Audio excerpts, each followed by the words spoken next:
Rams won the game. It's just how they're doing it. Are you buying Matthew Stafford right now here in late December leading into January? No, and the only thing is I'm not buying Stafford. I'm buying the head coach. I'm buying Aaron Donald and company, that defense.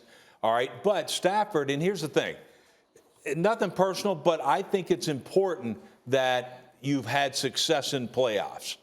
He's had no success. He never won a playoff game as a starting quarterback. As great a player as he is, and I know he was on some bad teams or whatever, he's never done it. Until he shows me he can do it, all right, because a performance like this ain't getting it done in the playoffs. And that's why I would have some concerns with this team. Dan? I have little concern about Matthew Stafford. I have little concern about yesterday's football game. I could not care less about the 3 interceptions. It's Christmas weekend. It's a 10 o'clock kick for this football team. They just went through like a month of COVID chaos. Just find a way to win the game. I don't care about the interceptions. Find a way to win this football game with everything that you have gone through.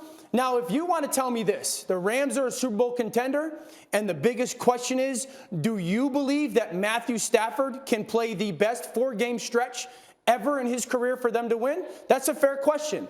I think he can. Yeah, well, that was my question. Of course you do. He's still in your top 5, even after that performance. I know he's your buddy. Guys, you think a guy who's second in the NFL shouldn't be? Hey, Dan, here's what I'm going to say about you, bro.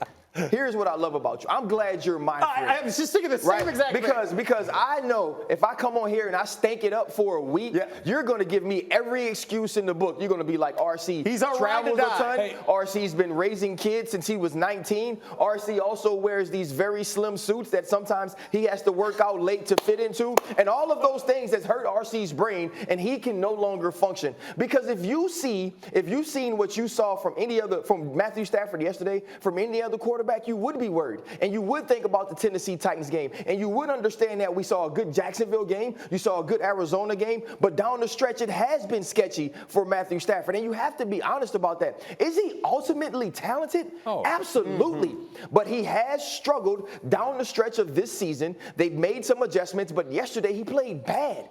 Period. I agree with he played bad, but I don't care about that game yesterday because they found a way to win. That's all. Again, we're not talking about the team. We're talking about the quarterback. Hey, by the way, can you explain why there's one quarterback that was missing in that top 5 that everybody's wondering why he wasn't in there? And who would that quarterback be?